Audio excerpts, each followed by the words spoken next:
Sports Simplified here with new rules for the 2024 MLB season. And kind of a content overview going into this new MLB season. I will still be making a daily Angels positivity video, but coupled with that, I will kind of go back to kind of my original bread and butter topics for some new plays and topics I haven't gone over yet. Plus, this will be the official 2024 new rules for the season. But then also just whatever comes up, like last year, if you remember, Tim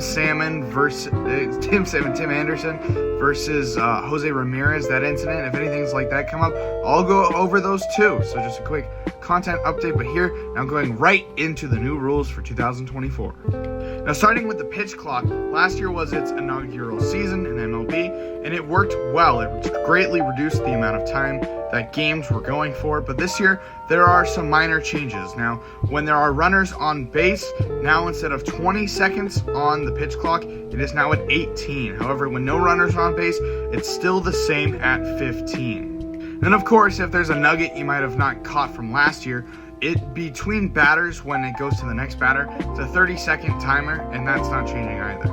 Now the MLB Players Association, the Players Union pretty much disagreed with this change, saying it was too soon to make a change on something that was only been in baseball for a year, but MLB's going along with it anyway. It's not going to be revised.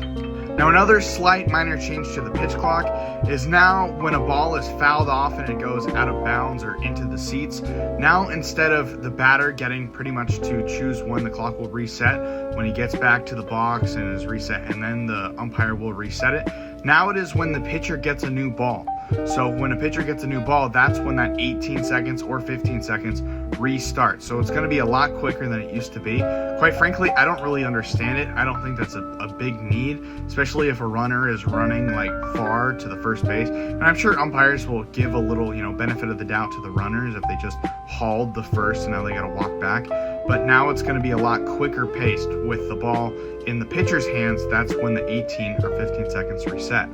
Now moving on to mound visits. In the past couple of years, mound visits have now had a counter. It was set at 5, and now this year it is newly set to 4. The average in MLB, I believe last season, was about 2 to 3 per game that were used, so now it's at 4. But going into the 9th inning for defensive teams, you will get 1 mound visit back if you have none remaining going into the 9th. And if you remember, the extra innings rule for mound visits is that each inning you play, you get an extra 1 back. Now next, a new rule for bullpen pitchers.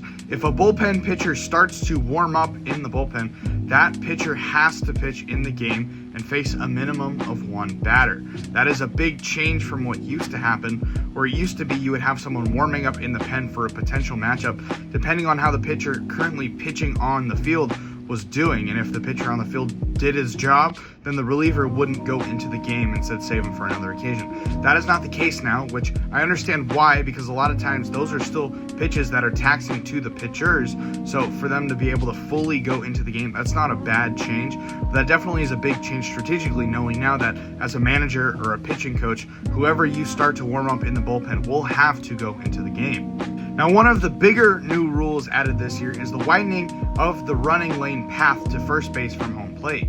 Essentially now, if a runner is running from home to first base and he stays on dirt the whole time, then he's good. That's what the umpires have been told to look for. Grass is bad and dirt is good, except if, of course, he's rounding to second or something. The whole idea is for there to be a play at first.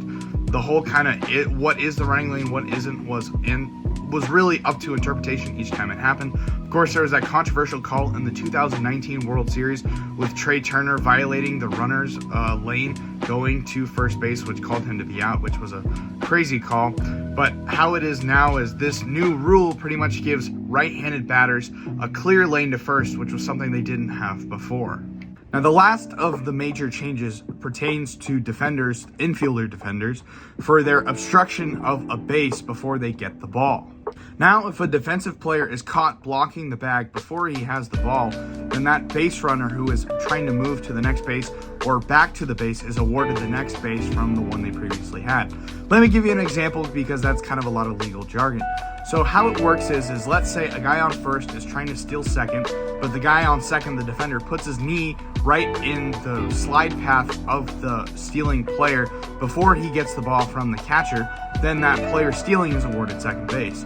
Now flip it over, let's say there's a guy on third, he's going a little far, but then he's trying to retreat back to third base because the pitcher throws over to the third baseman, but the third baseman has his foot or knee or arm in front of that clear path to be able to tag the bag before the tag is made.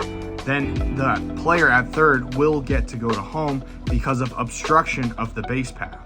I believe the official word for it is obstruction. He's obstructing the base path for the stealing or retreating player, but it's a great rule. There was a lot of times last year as an Angels fan where I saw us get out trying to steal a bag because some guy had his arm or foot in the way of the sliding player going into the base. And that's it for all the 2024 new major MLB rule changes. We'll see what happens next year, whether that be new changes to the pitch clock or whatever, and let me know what you think of the new rules and which ones you like, which ones you don't like, which ones you think we could implement that would be good, and which ones you don't think should change at all. Like and follow for more.